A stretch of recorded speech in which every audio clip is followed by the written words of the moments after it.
alabar a Dios, dándole las gracias por su eterno amor. Te invitamos a disfrutar con tu familia, donde tú verás y escucharás la verdad de su palabra. Declaramos que tus ojos alumbrados están. Bienvenido a tu programa,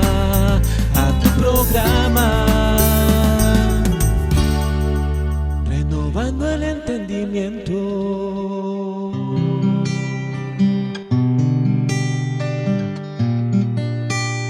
Renovando el entendimiento. Y también filmamos este estudio de hoy para pasarlo por la televisión, así que todos nuestros amados reyes y reinas en todas partes del país donde llega el programa, pues también declaramos que este día los ojos son alumbrados a través de la exposición de esta palabra, de este mensaje el día de hoy, que promete que entramos en otra gloria de conocimiento. Cada vez que nos reunimos es otra gloria, es otra gloria, es otra gloria. Gloria es un conocimiento aprendido. Cuando Pablo dice vamos de gloria en gloria, esa es la transformación. De gloria en gloria es la transformación. ¿De qué? De nuestro entendimiento. Vamos entrando en otra gloria. ¿Por qué? Porque nosotros el hombre viejo está viciado de una información del pasado, una información arcaica, una información que no nos ha ayudado en nada. Entonces, la renovación es adquirir un nuevo conocimiento e ir desplazando los conocimientos que no son de Dios, que no son los correctos, y son reemplazados por estas nuevas glorias para que nuestras vidas entonces entren en otro estado, en otra vida, porque es a través de la renovación, renovando. Renovar es volver a adquirir un conocimiento que tuvimos antes de venir a este mundo. Antes de participar de carne y sangre, nosotros ya existíamos en espíritu, estamos bien informados, pero la participación de carne y sangre oscureció esa información de tal manera que Dios fue tan fiel en su sabiduría que plasmó un libro llamado la Biblia, y a través de la Biblia nuevamente volvemos a recordar lo que hemos aprendido. Por eso el Señor les dijo: todo aquel que oyó al Padre y aprendió de él, viene a mí, dijo el Señor. El que no. Entonces esa es la maravilla. Así que yo recibo que este día pues tenemos los ojos alumbrados para recibir esta palabra de Dios. Así que vamos a estar atentos. Usamos aquí esta pantalla para ir viendo los versículos, usted viendo los versículos, y que vamos a ir anotando. El tema que vamos a ver hoy es entendiendo plenitud. Entendiendo plenitud. Vamos a ver este versículo bien importante en Colosenses capítulo 2.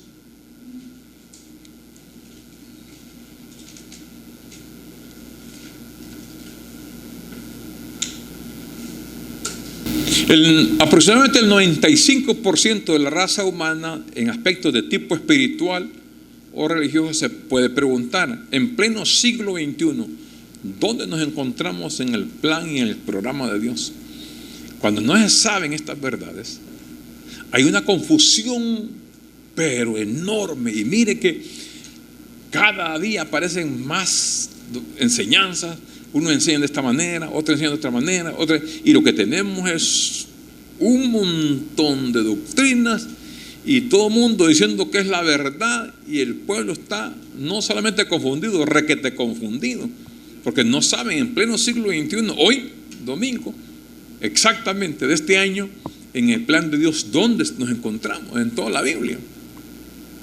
Porque agarran de allá, agarran un poco de acá, agarran un poco y agarran tanto que les dan una sola melcocha, y lo que se convierte es una mezcla mortal. Y tiene, como dijo Pablo, la letra mata. ¿Qué hay? Muerte, porque lo que están dando son medicinas vencidas, que están en la Biblia, que fueron para un tiempo determinado, para un pueblo determinado, pero que no aplica el día de hoy. Usted le deja medicina vencida, que fue buena en su tiempo, pero con el vencimiento, en vez de hacerle de ayuda, más bien le sirve de tropiezo y lo mata, se enferma. Colosenses capítulo 2, versículo versículos 9 y 10. Quiero que miremos para iniciar estos dos versículos y desarrollar el tema en base a esto. Siempre me gusta poner un fundamento a lo que vamos a hablar y trato de que usemos mucha Biblia en consonancia, trazando bien la palabra de verdad. Esto lleva mucho estudio, lleva mucho contenido para que no saquemos nada fuera del contexto. No saquemos nada fuera del contexto, sino que tiene que ir sus textos y sus contextos y formar así una sana y bellísima doctrina. Cuando Pablo habló de la sana doctrina, la misma palabra lo indica. Si usted tiene una sana doctrina, usted entonces va a estar en una sanidad en el espíritu. Y si es allí, el cuerpo por ende va a entrar en sanidad también, porque la misma palabra lo sana a usted de dolencia física. Mire cómo dijo Pablo. Voy a explicar más tarde este contenido. Porque en él habita corporal, hablando de Dios, de Cristo, porque en él, él es Cristo, habita corporalmente toda la plenitud de la deidad. Eso es en Cristo. En él habitó toda la plenitud de la deidad. Entonces, en el 10, ese es de Cristo, el 10 ya lo aplica Pablo a la iglesia y les dice: y vosotros estáis completos en él. Entonces, allá dice plenitud, aquí dice completo. Lo vamos a ver que es exactamente lo mismo. Eso significa plenitud. Estáis completos en él porque él es la cabeza, que él es la cabeza de todo principado y potestad. Cuando Jesús estuvo aquí, estaba toda la plenitud de Dios en él. Cuando Cristo muere, cumple todo el plan perfecto de redención. Entonces la iglesia, al cumplir todo eso, la iglesia quedó completa. Ahora la pregunta es, si dice que está completo en él, ¿a un completo qué le hace falta? Completo entendemos nosotros en el buen idioma, estar completo. Y si está completo no le hace falta nada. Entonces la gente que está en espera, ¿está completa? Porque está esperando que le echen algo. Entonces al estar esperando, que está esperando esto, que está esperando lo otro, que está esperando aquí, que está esperando. Y eso, ¿sabe cómo Dios le inspiró a Salomón en Proverbios 13:12? Que el que está esperando está en tormento. ¿Usted ha esperado algo alguna vez? ¿Cómo se siente cuando se espera algo? El que espera, aunque lleve una espera. Usted está, porque esperaba en el bus que ya llego. Y 15 minutos, mire, esos 15 minutos que eternos que se hacen. Esperé como una hora y dice, no, esos los 15 minutos me esperaste. Pero como estaba esperando, espera. Y así es en todo, esa palabra de espera es tormento en el corazón. Y en asuntos espirituales, todo el iglesismo está en espera de algo. Y le piden a Dios que haga más por ellos. Dios, hace más por mí, hace más por él. Y si usted ve la Biblia, cuando Pablo dice que estaba completo, si la gente espera sanidad, ya él dijo que hace 2000 años llevó todas las enfermedades. Si habla de prosperidad, dice que él, siendo rico, se hizo pobre. Y en esa pobreza fuimos enriquecidos. Entonces, solo para concepto, esta palabra, para que usted aprenda griego también, es del griego pleroma. Esa palabra lo que significa es algo que no necesita ser completado porque ya está completo, terminado, consumado. Del verbo plerú, de siempre del griego, que significa estar lleno, plenitud. Por eso dijo él, en él habita toda la plenitud. Él está completo, lleno. Y ahora, ¿cómo yo sé que estoy en plenitud? Porque él, ese mismo, habita en mí. Y si él está en plenitud, ¿cómo estoy yo? Plenitud. Estoy pleno.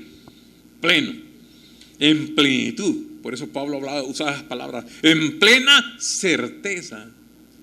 Pleno con convicción. Pleno. Entonces nosotros tenemos que pasar de la emoción a la convicción. Hay mucho emocionalismo, y la parte emocional es la parte almática, que lo emociona, que se siente triste, que se siente alegre. Pero cuando usted entra al pleroma, al plerú, a la plenitud, usted está completo.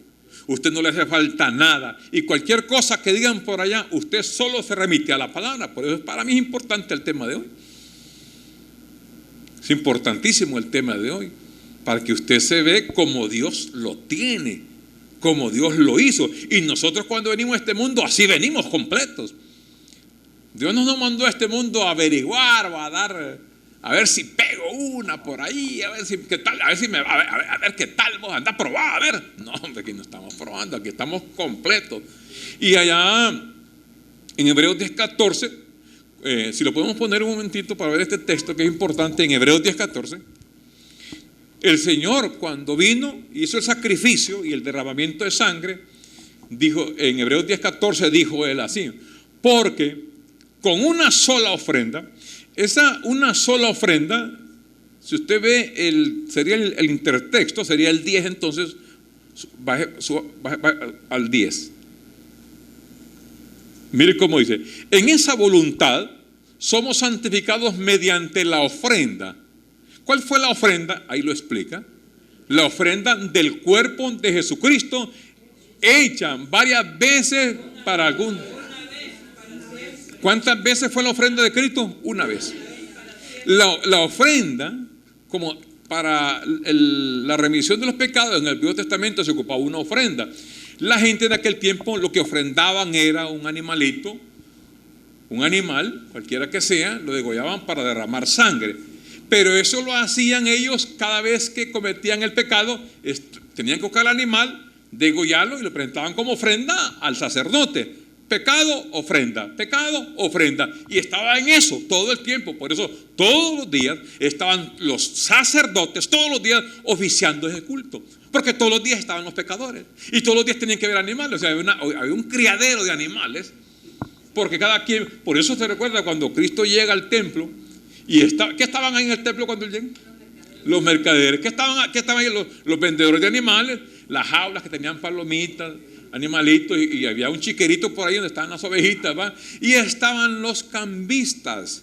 Porque Jerusalén era como una metrópoli donde la gente llegaba de varios países y diferentes monedas. Entonces estaban los cambistas. Y ¿cómo tenés? Con calculadora en mano. Porque se había subido en la moneda. Entonces, dando y pagaban. Y eso era todos los días. Por eso siempre el escritor de los Hebreos siempre usa estas palabras. Usted ve cantidad de veces el escritor de los Hebreos dice: porque se presentó una vez para siempre. Siempre enfatiza eso. Una vez para siempre, dando todo lo contrario a lo que ellos hacían en aquel tiempo. Aquellos toda la vida, varias veces. No, esta ofrenda es una vez. Por eso, si fue una vez, si Cristo derramó una vez para siempre por el pecado de la persona, y la gente se llama pecador ahora, pregunto: ¿con qué ofrenda se quita el pecado? Si hay pecado, hoy, siglo XXI, ¿cuál sería la ofrenda por ese pecado? Si esa ofrenda fue su cuerpo y fue hecha de una vez y para siempre. Por eso, no hay más ofrenda por el pecado. Volvamos a ver al versículo 14 y vamos a ver que dice que no hay más ofrenda. Entonces dice: porque ¿con cuántas ofrendas? Una. Y dice una sola. Pero ¿una sola qué es? Dice una nada más, ¿verdad? Pero sola. Una sola ofrenda. ¿Hizo qué? ¿Para cuándo? Entonces, para siempre a los santificados. Una sola ofrenda. Una sola ofrenda. La ofrenda, ¿cuál fue? El cuerpo de él. En el versículo dice que fue una ofrenda de una vez y para siempre. Entonces, vamos a seguir leyendo, que es al 18, 19. Dice el 10, a ver, aquí dice, hacia el 18. Pues donde hay, oiga esto, pues donde hay remisión de estos, ¿qué son estos? Los pecados. No hay. Entonces la pregunta es: entonces, si no hay más ofrenda por el pecado, ¿qué se le puede ofrecer al Señor por el pecado?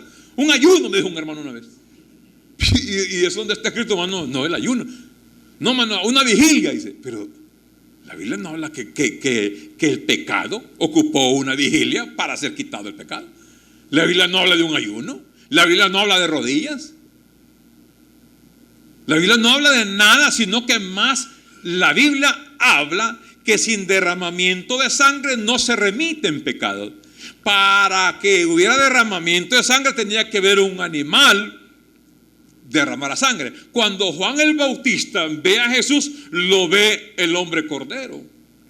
Jesús fue el hombre cordero, porque dijo: he ahí el cordero. Pero no era. ¿Por qué le dice cordero? ¿Por qué Juan ve cordero a Jesús? Porque fíjense, esa inspiración fue de Dios, porque él era el cordero, simbolizando a los corderos del Viejo Testamento que servían para derramar sangre y no quitar, expiar el pecado. La palabra expiar era tapar.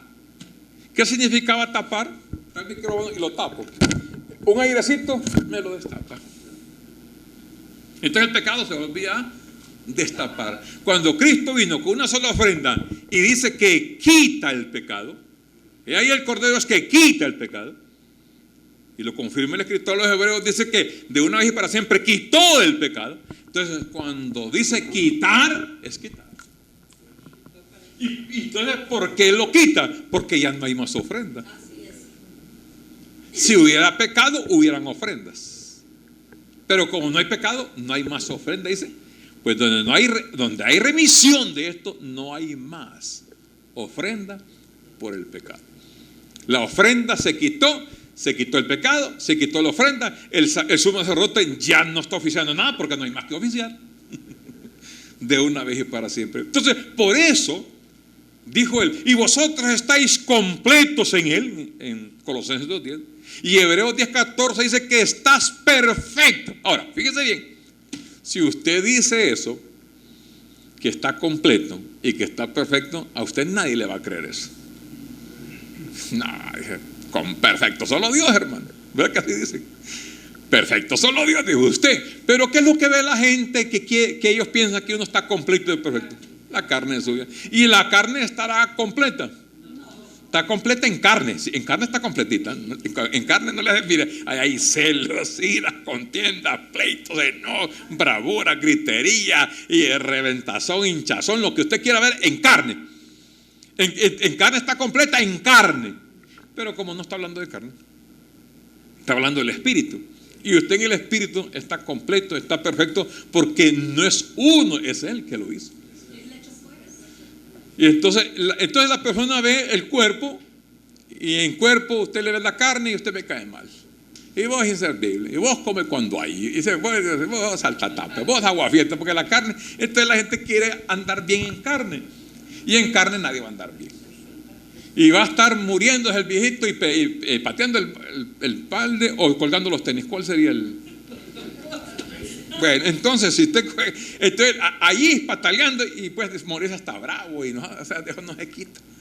Ni con lejía de jabón, decía Ezequiel, de lavadora, eso no sale ni con limpiol, ni con ace, ni nada de eso. Entonces, internamente el espíritu. Entonces, por eso, en una reunión como la que tenemos hoy, no se puede ni a perder el tiempo a hablar de carne. Mandamientos para la carne, prohibiciones.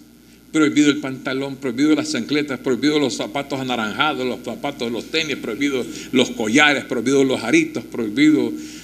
Así como hermano que anda en barbuchón, en otra denominación no lo aceptan, y en otros lo aceptan solo así, los que andamos, y los que no les nacen no lo aceptan porque tienen que ir barbón. Entonces, ¿me entiendes? Uno acepta de una manera, otro acepta de otra. Y hay ese montón de situaciones porque la gente lo que quiere es una perfección en carne, una santidad en carne que no existe. El ser humano es totalmente inarreglable en carne. En espíritu está completo, está perfecto. Por eso estamos en plenitud de vida, en el pleroma de Dios, porque Él lo hizo. Y dijo: y vosotros estáis completos porque en Él habita corporalmente toda la plenitud. Y como en Él habitó toda la plenitud, y Él es el que habita en mí, entonces en mí habita también toda la plenitud. Toda la plenitud. Toda la plenitud. En el programa de Dios, que Dios trató con el hombre en 5 aspectos importantes que lo hemos visto, solo lo cito rápidamente. En la época de Adán con el pecado, que se le llamó el pecado original, la primera dispensación, que esa termina en la cruz. La segunda dispensación, la segunda época de Dios con el hombre fue la época de la promesa con Abraham, que termina exactamente con Cristo en la cruz del Calvario. La tercera dispensación, después del pecado, siguió la promesa, de la promesa siguió la ley. ¿La ley con quién trató Dios? Con un hombre llamado Moisés. ¿Cuándo termina esa dispensación? También en Cristo, cuando le pone fin a la ley. Cristo le pone fin al pecado, le cumple la promesa a Abraham y le cumple también la ley a Moisés. Y en la cuarta dispensación fue el trato de Dios con Pablo en la gracia, donde tuvo la gracia de Dios para salvar a los creyentes de la maldición de la ley. Y en esta quinta dispensación, en la cual nos encontramos todos los reyes y reinas de Dios, no estamos ni en la época del pecado, ni en la promesa, ni en la ley, ni en la gracia con Pablo. Estamos en el amor de Dios. El amor de Dios. El amor que todo lo puede, que todo lo soporta, que todo lo sufre. Pablo dijo: yo les muestro un camino más excelente. Les muestro a usted el amor de Dios. En el amor no hay ni esto, ni el otro, ni el otro, ni el otro, sino lo que hay aquí es la esencia de Dios, porque las profecías se terminan, las lenguas se terminan, todo terminó. Pero el amor de Dios permanece. ¿Por qué? Porque Dios es amor. No es que Dios tiene amor, ni es que tampoco nosotros tenemos amor, es que nosotros también, Dios es amor y nosotros también somos amor. Somos amor. Entonces, cuando entramos nosotros en esta dispensación y entendemos ya que estamos en el amor de Dios, donde Dios no le toma en cuenta a los hombres los errores, los pecados, y entramos en dispensación, es tan importante entonces saber de que en el amor de Dios, nosotros nos vemos exactamente como Dios nos ve. Exactamente como Dios nos ve, así nos vemos nosotros. Para eso tenemos que traspasar el velo, este velo que tenemos, que es el velo de la carne, y pasar a lo interno, al espíritu. Y en espíritu nosotros somos las personas más lindas y las más preciosas que hay. Jesús lo dijo: la carne para nada aprovecha. El espíritu es el que da vida y trata con tu espíritu. En sentido, en la palabra de plenitud puede tratarse en dos aspectos: la plenitud en el aspecto general y en el aspecto teológico. El aspecto general es cuando te recuerdas cuando el Señor hizo el milagro de los 5 panes y los 2 peces, que comieron más de 5,000 hombres sin echar en cuenta a las mujeres y los niños. Entonces ahí hubo plenitud natural, porque de todo eso, además de que aquel cipote que andaba, ¿se acuerda cuánto andaba de comida aquel cipote que iba con un almuercito a darle al viejito que estaba trabajando? ¿Cuánto llevaba? 2 panes y ¿cuánto? 2 peces y 5 panes, ¿va? Eso llevaba 2 peces, y de eso comieron aquella barbaridad. Eso es plenitud. Plenitud significa abundancia, significa cumplimiento. Y de aquel niño, por haber sembrado 2 peces y 5 panes, ¿cuánto se llevó? Dice la palabra: 12 cestas llenas. Eso es plenitud llena. Hay una plenitud natural. Y hay otra plenitud que habla el Salmo y que Pablo lo dice en 1 Corintios. Dice que el Señor es el mundo y su plenitud. Del Señor es el mundo y su plenitud. En aspectos espirituales, plenitud, en el sentido de plenitud, vamos a Romanos capítulo 11. En aspectos teológicos, la plenitud incluye Romanos 11, vamos a ver del 7 en adelante, estos versículos, Romanos 11, del 7 en adelante, cuando habla, número 1, vamos a ver este primer punto de la plenitud en aspectos espirituales, donde habla del pueblo de Israel, que indica también el cumplimiento. ¿Qué pues? Lo que buscaba Israel no lo ha alcanzado, pero los escogidos lo han alcanzado, y los demás fueron endurecidos, como está escrito: Dios les dio espíritu de estupor a ellos. Fíjese bien, Dios les dio espíritu de estupor, como está escrito. Dios les dio espíritu de estupor al pueblo de Israel. Estupor, de Dios viene la palabra estúpido, que suena fuerte. Le dice: no seas estúpido. Será porque lleva a la gente en la U. Estupor. Estupor es un enceguecimiento que le puso un velo para que no vieran ellos y no le resplandeciera la luz del evangelio de los judíos. ¿Usted sabe por qué Jesús siempre habló en parábolas? Para que no le entendieran. Es que el Señor es tremendo, ¿no? Para que no le entendieran, se arrepienten y yo los sano. Pero a los discípulos dice: el Señor, enséñanos la parábola aquella. ¿Cuál? Las 4 tierras. Si vengan para acá, llegará el grupito acá. Y si van donde doña María, hacían café. A ustedes les cuento aquí, comiendo aquí rosquillitas escondidas, porque a ustedes les cuento las parábolas, porque aquellos no. ¿Y por qué aquellos no? No, es que no quiero que ellos sepan de esto. Parábola. Por eso dice Mateo 13:34 que sin parábolas no les hablaba. Pura parábola. Entonces ellos recibieron un espíritu de estupor. Mire qué era: ojos con que no vean. Tenían ojos, pero no veían. Y oídos que no oigan hasta el día de hoy. Y David dice: se ha vuelto su convite en trampa y en red, en tropezadero y en retribución. Se han oscurecido sus ojos para que no vean, y agóbiales la espalda para siempre. Entonces entramos al versículo 12. Digo pues, ¿han tropezado los de Israel para que cayesen? En ninguna manera. Pero por su transgresión de los israelitas vino la salvación a los gentiles para provocarles a qué. Estamos hablando de 2 pueblos, judíos y gentiles. Les puso tropezadero, les puso estupor a aquellos para que no vean, para meterles a hacerlo con los gentiles, que a los gentiles se les abrió los ojos del entendimiento. Entonces dice el 12: si su transgresión es la riqueza del mundo, y si su transgresión es la riqueza del mundo, o sea, el mundo fue rico por la transgresión de ellos, y su defección la riqueza de los gentiles, cuanto más su plena restauración. Esto es plenitud. Cuando el pueblo de Israel iba a entrar en su plena restauración, iban a entrar en plenitud, en el cumplimiento total de Dios. Ellos, esos fueron los judíos. Miremos los gentiles ahora. Mire el versículo, ahí mismo siempre el versículo 25 de Romanos 11 al 25.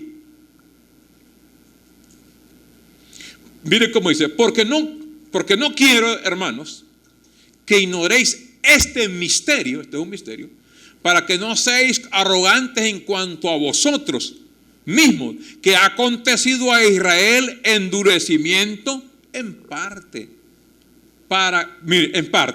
hasta que haya entrado, ¿qué dice? Plenitud de los gentiles, para que haya entrado todo el paquete completo de los gentiles. Eso es lo que dijo el Señor en Lucas 21:24, acerca de esto. O sea, había un cumplimiento del tiempo que es plenitud. Cumplimiento es plenitud. La plena restauración es plenitud del pueblo de Israel. Iba a llegar el tiempo en que todo el pueblo de Israel iba a ser salvo, y también la plenitud de los gentiles. Mira lo que dice, lo que dijo el Señor: y caerán a filo de espada. Está hablando de los judíos cuando entró el ejército romano, y caerán a filo de espada y serán llevados cautivos a todas las naciones, los judíos, y Jerusalén será hollada por ¿quiénes? ¿Quién oyó a Jerusalén? ¿Qué gentil fue el que entró ahí? Los romanos. Los romanos fue el imperio que dominó y destruyó a Jerusalén, y los judíos se esparcieron por las naciones y fueron allá. ¿Hasta cuándo iba a ser eso? Hasta que los tiempos de los gentiles se cumplan. Iba a venir la plena restauración del pueblo gentil. Cuando entró, se restauró todo Israel, y todo el pueblo gentil entró en plenitud. Entraron en el pleno, que plenitud es que se completó el número de los salvos judíos, que hay un numerito allá en Apocalipsis, que es el 144,000. Esa es la plenitud de los judíos que fueron salvos. No es el día de hoy. Hay una denominación que anda hablando de los 144,000, y ellos mismos dicen que ya están completos. Entonces, ¿para qué andan buscando otros si ya están los 144,000? No, dice, porque si un caso alguien se retira, yo me retiro, entonces aquí hay un cupo. Entonces esté pendiente, hermano, por si se va alguien. Pero leo que esas teologías así son así tiraditas, sin ningún fundamento. Esa fue la plenitud del pueblo judío. Cuando Pablo predicó al pueblo gentil, Pablo predicó al pueblo gentil al cual fue enviado. Pablo fue apóstol, predicador y maestro de los gentiles. Cuando Pablo predicó bajo todo ese cielo al que le fue dado, entonces el pueblo gentil quedó en plenitud. Y el pueblo de Israel quedó en plenitud. La plenitud también implica cumplimiento de la ley. ¿Cuál fue la plenitud del cumplimiento de la ley? Este es bien interesante, este versículo. Vamos a Romanos 13. Volvamos a Romanos, sí. Volvamos a Romanos capítulo 13, versículo 10. Estamos hablando de plenitud. El número completo de Israel, la plena restauración del pueblo. No es que están esperando que se restaure. Eso ya quedó completado con el número de los 144,000 que quedaron salvos en el año 70. Y luego el pueblo gentil, donde Pablo les predicó. Pablo fue el apóstol de los gentiles. Y Pablo les predicó a los gentiles a los cuales Dios los mandó. Igual a los judíos. Los judíos reciben la palabra donde el Señor los mandó. Les dijo, y no acabarán de recorrer todas las ciudades de Israel cuando el Hijo del Hombre haya venido. Y llegaron exactamente hasta donde Dios les dijo. Y como Dios quería ese número, que Juan, Dios lo inspira, me imagino allá, y Juan apunta 12,000 por tribu. Y eran 12 tribus por 12,000, 12 por 12. ¿Quién sabe la tabla del 12? Bueno, la tabla del 12 dice que 12 por 12, 144. Más los miles son 144,000. Ahora, esa es plenitud de los judíos, plenitud de los gentiles. Ahora, ¿dónde entró la ley en plenitud? La ley también entró en plenitud. Mire cuál fue el cumplimiento de la ley. Romanos 13:10. Mire qué lindo. Mire cuál fue lo que hizo con la ley. El amor no hace mal al prójimo. Así que el cumplimiento, así que la plenitud de la ley. Entonces, cuando viene Pablo y resume todos los mandamientos, se recuerda que habían 10 mandamientos en las tablas de piedra. ¿Se recuerdan los 10 mandamientos en las tablas de piedra? Después les dio más de 600 mandamientos de higiene, de todo ese Levítico. El número está lleno de mandamientos. Más de 600 mandamientos para el pueblo de Israel. Entonces, cuando le preguntan a 10 mandamientos de Moisés, le preguntan, Señor, los fariseos, Señor, ¿y cuál es la ley? ¿Qué dice la ley? ¿Cómo se resume la ley? Y le digo, se resumen 2 mandamientos grandotes. Número 1, amarás a tu Dios con toda tu fuerza, con todo tu corazón y con todo tu entendimiento. El otro es parecido a este: amarás a tu prójimo como a ti mismo. Entonces el Señor habló de ¿cuántos mandamientos? De 2. Ahora, cuando vamos a la revelación del apóstol Pablo, solo queda uno. Gálatas capítulo 5, versículo 14. ¿Cuál de los 2 creen ustedes que quedó? ¿Amar a Dios o amar al prójimo? Solo quedó uno. Porque toda la ley, diga toda la ley. No, ahí no queda que hay una denominación que dice, es que la ley, hermano, es la ceremonial, no, la ley moral. Es que siempre para confundir a la gente siempre están dividiendo. Es que esta ley no, esta ley sí, esta quedó, esta no. No, es que diga toda la ley. Cuando hay un grupo de esos gente que observan el sábado, básicamente le acomodan la ley. No, es toda la ley. Porque toda la ley, ¿en cuántas palabras se cumple? Diga. En esta, diga sola. Vuelve la palabra sola. Sola palabra. En esta sola palabra. Toda la ley en esta sola palabra se cumple. ¿Cuál fue? Pregunto, ¿dónde quedó entonces el amar a Dios? ¿Qué dijo el Señor? ¿Dónde está Dios? Está en el prójimo. Si usted ama al prójimo, porque Juan dijo, fácil, dijo Juan, esos que andan diciendo, amo a Dios, sí, bonito, amas a Dios, y es que lo ves, pues. Amas a Dios, yo amo a Dios, dice yo amo a Dios. ¿Y dónde está Dios, pues? Como sabes que no lo ves, dice que ama a Dios. Amá al que está enfrente, que te le echó agua caliente al perro, eso es cierto. Amá aquel que te trozó el alambre del potrero. Amá aquel que te hace la vida imposible, que todo tira la nica de orines por la ventana para el otro. Amarlo. Amarlo, no, yo amo a Dios. Y en el culto, poniéndose el pecho, y en el culto, y gloria a Dios, y aleluya, y gloria a Dios, y echándole chorros de... Y haciendo esto, y haciendo lo otro. Y ama a Dios. Amar a Dios es fácil, hermano. Amar al vecino, al que esté enfrente, ese es el bueno. Y toda la ley en esa sola palabra se cumple. Amarás a tu prójimo. Yo recibo que Dios lleve este ministerio en esta sola palabra. Por eso el ministerio así Dios le puso el nombre. El amor de Dios incondicional. El amor, el amor, el amor, el amor. Mire, la plenitud, el cumplimiento de la ley se le paga con el amor. ¿Por qué? Porque en el mismo Romanos 13 donde estamos, dice que pasemos nuevamente para ver lo que hace el amor. Para que mire que toda esa palabra es lo más importante. Volvamos a Romanos 13. Estábamos en el versículo, en Romanos 13, en el versículo 10. Miremos el 8, creo. 13:8. Mire cómo dice. Mire el título. Hasta la Biblia le ponen este título. Este es un título que se lo puso el hombre. El cumplimiento de la ley a través del amor. Versículo 8. Romanos 13:8. No debáis a nadie nada, sino que en vez de deberle, sino el amaros unos a otros. Porque el que ama ha cumplido. Y la gente peleando, hermano, y usted guarda el sábado, hermano, y usted peleando, guarda el sábado.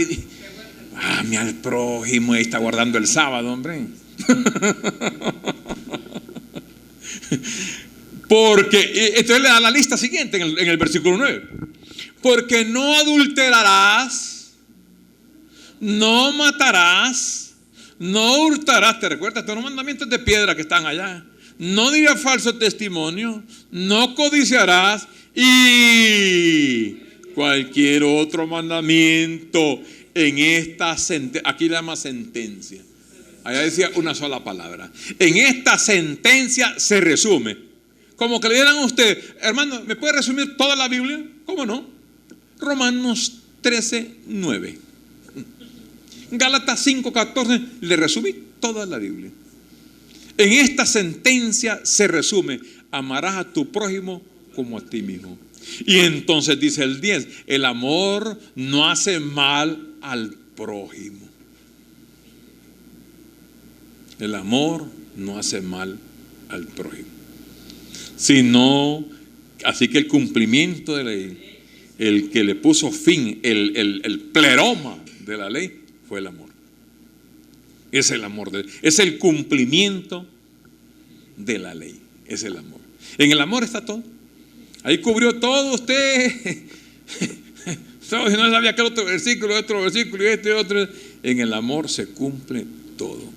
Eso es lo más básico en todo ser humano. ¿Y sabe por qué está? Y también está catalogado como el fruto del Espíritu. Porque el fruto del Espíritu es amor. De ahí salen otros: gozo, paz, paciencia. ¿Y sabe por qué es conveniente uno practicar el amor? Porque hay un relajamiento muscular. Se le va el estrés o el S4, el S5, el S1000, a menos que como 1000.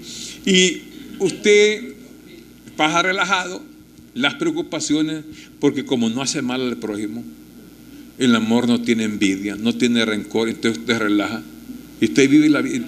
Esta participación lo deja a uno en una vida excelente, una vida maravillosa, vive plena, una vida plena, es correcto, así es. Ahí es plenitud, entra en plenitud, una vida plena. Una vida plena, y no estamos hablando de las cosas materiales. Estamos hablando de las cosas materiales que también entran. Usted recuerda que dijo el Señor: lo material es añadido. Usted vive pleno. Usted cuando vive pleno, usted sabe que una tortillita, frijolitos, arrocitos, y usted en vida plena, usted los disfruta. En una hamaca, en una butaca, en una lata, sentado en una lata, en un barranco, en una piedra, un adobe, ¿va? Un bloque, ladrillo, ¿va? Usted ahí en un tubo, ahí donde esté, ahí pasa, usted vive, está en plenitud.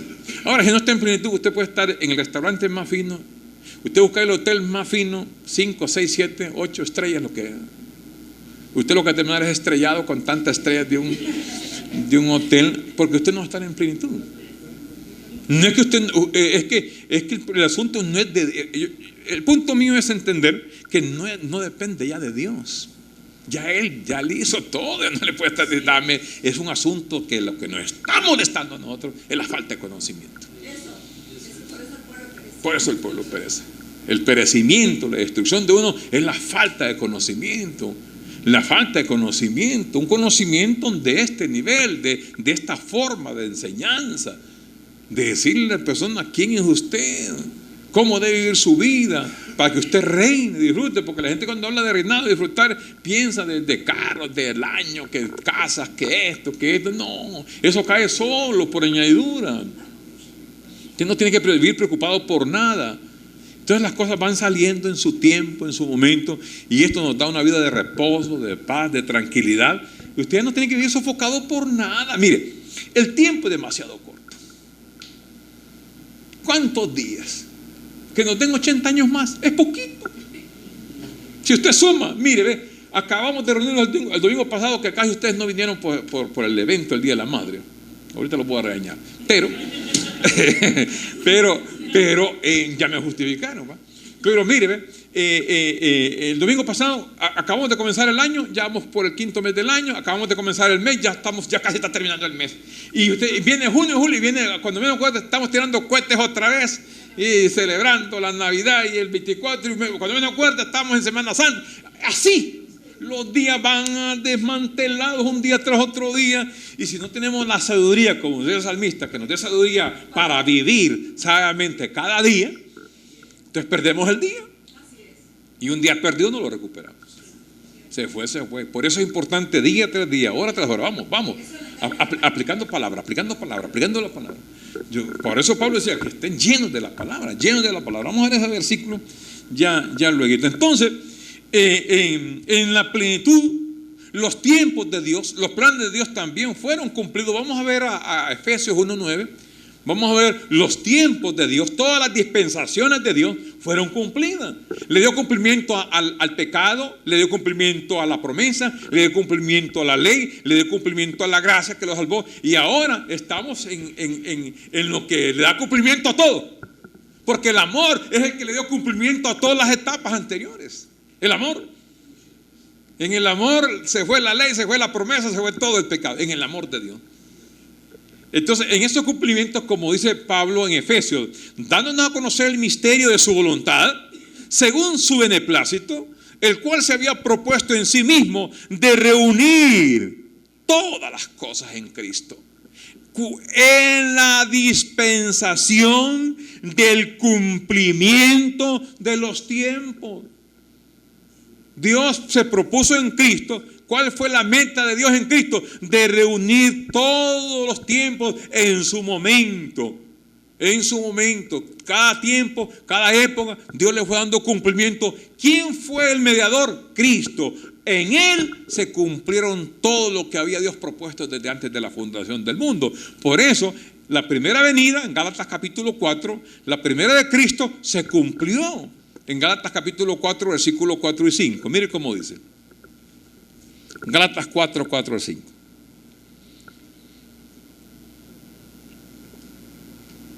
Este es pleroma, este es plenitud. Pero cuando vino el pleroma, el cumplimiento de Dios, el tiempo, dale cumplimiento a eso. Dios, ¿qué hizo Dios? Envió a su Hijo, primera venida, nacido de mujer y nacido bajo la ley. ¿Cuándo ocurrió eso? En el cumplimiento de Dios, en el pleroma de Dios. Dios le dio cumplimiento. ¿Cuándo? Van a ser, la profecía dice, van a ser. Las profecías, los profetas dijeron, van a ser el Redentor, viene el Redentor. ¿Cuándo? En el cumplimiento de Dios. ¿Y cuándo fue? Cuando vino Cristo, se cumplió la primera venida. Vamos a Hebreos 9, 26, 28 y 29. Hebreos 9, mire la segunda venida en la dispensación del tiempo. Hebreos 9, versículo 26. Vamos a iniciar en el versículo 26 para ver el contexto y el 28. 9:26. De otra manera, le hubiera sido necesario estar en contraposición a lo que está hablando en los versículos anteriores, que los sacerdotes decían varias veces esto. Pero el Señor dice, de otra manera le hubiera sido necesario padecer muchas veces desde el principio del mundo. Pero ahora, dice el escritor de los Hebreos, ese ahora es 2000 años allá. En la consumación, pleroma, plenitud, en la consumación de los siglos. ¿Cuáles siglos? Los siglos de la ley. Porque de eso está hablando. Se presentó una vez, vuelve la escritura a decir, una vez para siempre, por el sacrificio de sí mismo, para quitar de en medio el pecado. 27. Y de la manera que está establecido a los hombres que mueran una sola vez, y después de esto, ¿el qué? El juicio. ¿Qué venía después de eso? Juicio. Juicio queda entre el versículo 26 y 28. Entonces entramos al 28. Mire cómo es el 28. Así también Cristo fue ofrecido una sola vez, primera venida, para llevar los pecados de muchos. Primera venida. Y aparecerá por segunda vez, ¿cuándo? Sin relación con el pecado para los que le esperan. La primera venida llevó el pecado, se cumplió. La segunda venida era sin relación con el pecado, porque ¿qué relación había si ya no había? La segunda venida fue sin relación con el pecado para todo este grupo que lo estaban esperando para obtener redención, no de vida, sino de la ira venidera que estaba a punto de ser destruido el pueblo de Israel. Ese pleroma, cumplimiento de los tiempos, primera venida y segunda venida. ¿Por qué quedó escrito eso? Porque Cristo fue el mediador, donde en Él se cumplió totalmente todo el plan y programa de Dios. De tal manera que cuando Él va a la cruz del Calvario, Juan 19:30, su última palabra en la cruz, ¿qué dijo? Consumado es. Cuando Jesús hubo tomado el vinagre, porque así estaba escrito, así decía la profecía. Cuando Jesús hubo tomado el vinagre, dijo, consumado es. Y habiendo inclinado la cabeza, entregó el Espíritu. Su última palabra fue, consumado es. Concluyó la obra, terminó la obra. Si no termina la obra, Él no muere ese día. Porque no podía quedar algo inconcluso. Porque si no lo cumple Él, Dios en carne, ¿quién lo iba a cumplir? La gente podía estar gritando todavía, y ahora, ¿quién podrá ayudarme? ¿Quién? Nadie. No quedó nadie, porque el que pudo cumplir la obra solo fue Él. Entonces piense, mi pueblo. Si Cristo no cumple la obra exclusiva de Él, entonces, ¿qué esperanza tenía el pueblo? ¿De quién más? Por eso es bien importante atesorar toda esta palabra, todos estos escritos, para que usted vea los cumplimientos totales de Dios y por qué entró en el pleroma de Dios. Miren, Dios siempre Él dijo, aquí voy a estar yo y en mí va a habitar toda la plenitud de la deidad, lo que leímos en Colosenses 2:9 y 10. Ahora, Pablo en Colosenses 2:8, antes del versículo 10, que en Él habita corporalmente y nosotros estamos completos, Pablo, había un problema serio en Colosas, la iglesia de los Colosas, con el gnosticismo religioso, que era los que andaban. Por eso estas expresiones de Pablo es importante atenderlas. En el versículo 8, Pablo les dice, miren bien, mirad que nadie os engañe por medio de filosofías y huecas sutilezas, según las tradiciones de los hombres, conforme a los rudimentos del mundo y no según Cristo. Eso dice el 8. Había mucha gente, estos gnósticos usaban la filosofía humana, artimañas del error, engañaban a la gente para perturbarlos. Entonces Pablo dice, mirad que nadie los engañe. ¿Por qué? Porque en el versículo 9 dice, mire, porque ellos, los gnósticos, también hablaban de una plenitud de las deidades de ellos, de los dioses de ellos. Y decían ellos, porque Pablo dice, mire, porque en Él, en Cristo, habita corporalmente toda la plenitud de la deidad. Y ustedes, colosenses, no dejen engañar, porque ustedes están completos en Él. No se dejen engañar, porque habían esas filosofías que habla el versículo 8, mucha filosofía, mucha cosa, mucha cuestión, y exactamente ocurre hoy eso. mucha filosofía humana, mucha artimaña humana. Hay doctrinas que realmente, ¿cómo tienen a la gente sin Biblia? A pura ideología, filosofía, y así tienen a los grupos en el nombre de Dios y no hablan nada de Biblia. No hay Biblia para eso. No hay Biblia, sino que con cositas supuestas, con suposiciones. Eso es lo que Pablo les decía a ellos, por medio de filosofía, huecas, sutileza, tradiciones. Y las tradiciones se meten tanto que dijo el Señor, que son tan fuertes que terminan invalidando la palabra. Usted le pone la palabra y dice a la gente, no es así. ¿Y cómo es? Es así como dije mi abuelito. Como me dijo fulano, mire cómo dice, así es. Dije mi abuelito que los muertos salen. No, y la Biblia dice que al que murió una vez ya no hay memoria. No, sí sale, porque a mi abuelito le salió. ¿Ves? Y eso viene de tradición en tradición, en tradición. Entonces, no, usted está mal, le hicieron un mal. Hay que hacer una limpieza, porque allá el brujo está. El brujo. Entonces, no, pero la Biblia dice que los brujos, que son hechiceros de la carne, hechicería de la carne, hermano. Dice la Biblia que la hechicería es carnal, ¿va? No, ese hombre se la sabe toda. Vaya, vamos a andar para que lo pruebe, a ver cómo le va a quitar el dolor de cabeza. Entonces, se mete tanto eso, invalidan la palabra, invalidando la palabra. Por eso tenemos que estar atentos. Entonces Pablo, cuando escuchó esto, y usted ve que a la iglesia de los colosenses es cuando les habla bastante de la plenitud. Y vosotros estáis completos. Cristo es completo, en Él estaba la plenitud. Dejen de andar oyendo esas plenitudes de las deidades de ellos, del gnosticismo, de las religiones. Eso no es, esto es. Y ustedes no se dejen impresionar, ustedes no les hace falta nada, ustedes están completos en Él. Completos en Él. Y esa lucha del apóstol Pablo es la misma lucha que sostiene el día de hoy uno también. Que nosotros estamos completos, no nos hace falta nada. Y nosotros, si Cristo está en usted está completo, hermano.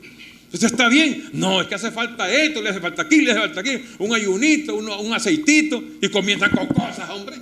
Aceite, que le echen aceite. A usted le falta aceite. No, me hace falta aceite, pero a la fridera para freír un huevo hoy en la tarde. Que hace falta aceite, pero al carro. No, usted, no, yo no ocupo aceite. Yo lo aceite, míreme. Nada de aceite, yo estoy bien. No, usted ocupa esto, usted ocupa rodilla. Doble rodilla, a buena madrugada, a buena tarde, a rodillas, hermano, rodillas, que usted no busca la unción de Dios. Sí, la unción de Dios, y que piensa que se va y se viene la unción. Cuando dijo el Señor que el Señor los ungió de una vez y para siempre, los ungidos de Dios. Ungido significa el Mesías, el enviado, el ungido de Dios. No, usted ocupa, hermano, usted ocupa más, usted ocupa esto. No, lo que ocupamos es renovar el entendimiento que está en la mente. Eso es lo que ocupamos. Entonces, yo quiero concluir con ustedes, hablar de la conciencia que debemos de tener actualmente de la plenitud. ¿Por qué estamos seguros o debemos de estar seguros que yo estoy en plenitud? Porque Dios habita en mí. Ya Pablo les advertía a los corintios, vamos a ver este versículo, 1 Corintios 6:17. Pablo les advirtió a ellos y les dijo,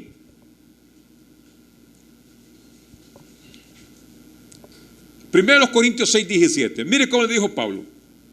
Pero el que se une al Señor, un espíritu es con Él. El Espíritu de Dios ya se unió a su espíritu. Usted es uno. Entonces, usted puede asegurar la plenitud de Dios en su vida porque el Espíritu de Dios es uno con mi espíritu. Ya eso Dios lo hizo. Dios se unió a mi espíritu. Entonces todo poder y todo saber espiritual ya fue instalado en nosotros. Ya nosotros nacimos con el Espíritu de Dios. Lo que hace falta es entrar a lo que Pablo dice en Efesios capítulo 4, versículo 23. Ahí vamos a concluir este estudio el día de hoy. ¿Qué es lo que hace falta a tu entendimiento? Despertarlo. Despertar el entendimiento. Está adormecido. ¿Quién adormeció el entendimiento? La religión. La religión es experta en adormecer entendimiento. ¿Con qué adormecen, dijo Pablo, los entendimientos? Con filosofía, con huecas sutilezas, costumbres de los hombres, las tradiciones, fábulas, cuentos de viejas. ¿Y por qué le llamo de viejas?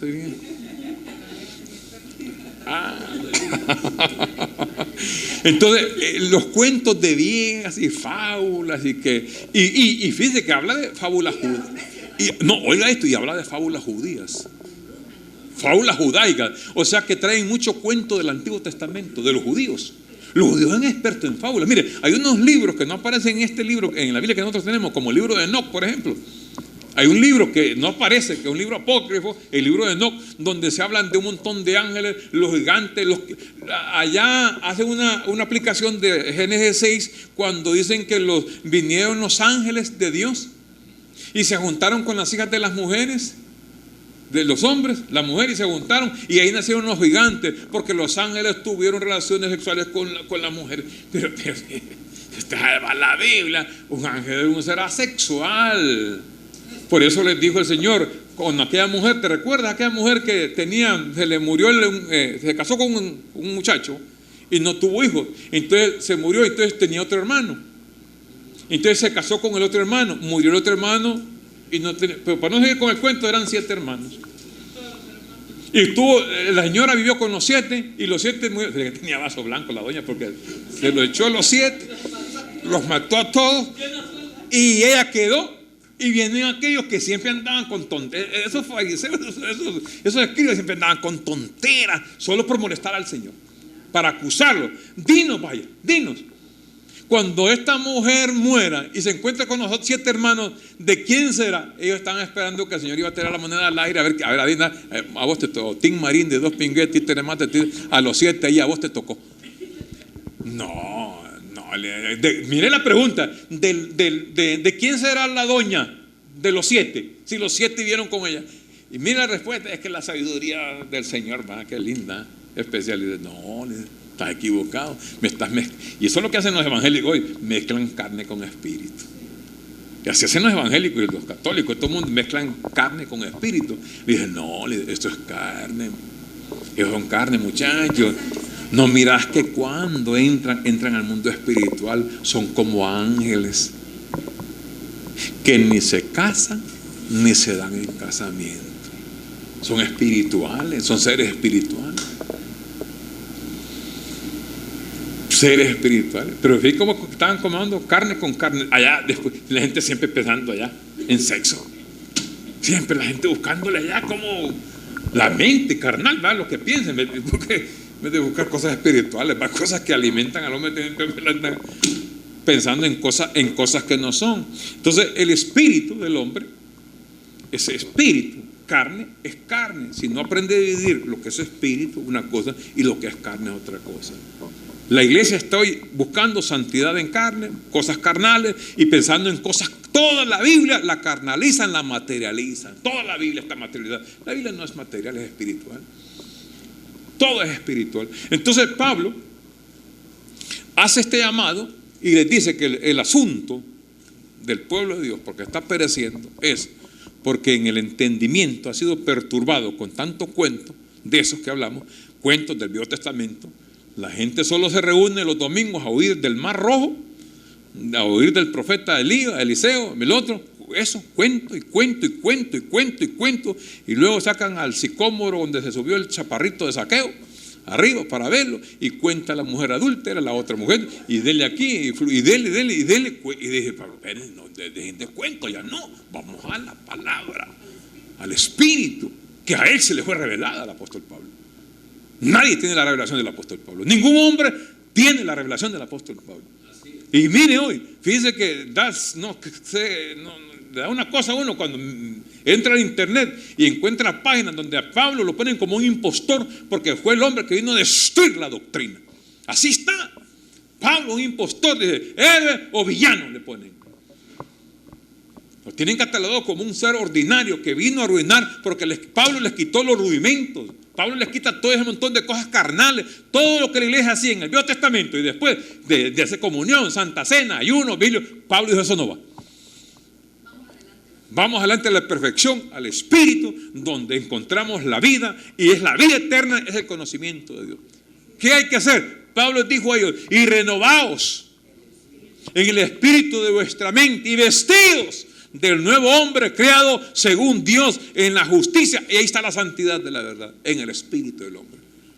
Jesús dijo: la carne para nada aprovecha. Renovaos en el espíritu de vuestra mente. Espíritu ahí es el entendimiento.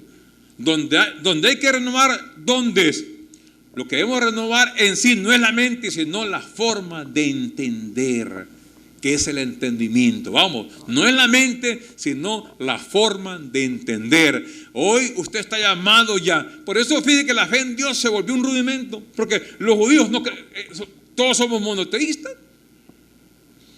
Todos somos monoteístas, los judíos monoteístas, los cristianos monoteístas y los islámicos allá, seguidores de Abraham, monoteístas, son monoteístas. Entonces la fe en Dios dejó de ser, fue un rudimento, porque la gente que en Dios es que cree. Pero ahora, el llamado de ahora es entender, la forma de entender. Hay que entender ahora los misterios, la palabra revelada, para que pueda el pueblo entrar en plenitud de vida. De hecho, en plenitud de vida estamos, pero ahora falta el entender que estamos en plenitud de vida. Estamos en un reino de reyes que reinamos. Amén. El Ministerio Internacional, disfrutando del amor incondicional de Dios, le agradece a usted por haberlos acompañado en el programa. Declaramos que los ojos de tu entendimiento han sido alumbrados. Hasta nuestro próximo programa. Gracias por su eterno amor. Te invitamos a disfrutar con tu familia, donde tú verás y escucharás la verdad de su palabra. Declaramos que tus ojos alumbrados están. Bienvenido a tu programa,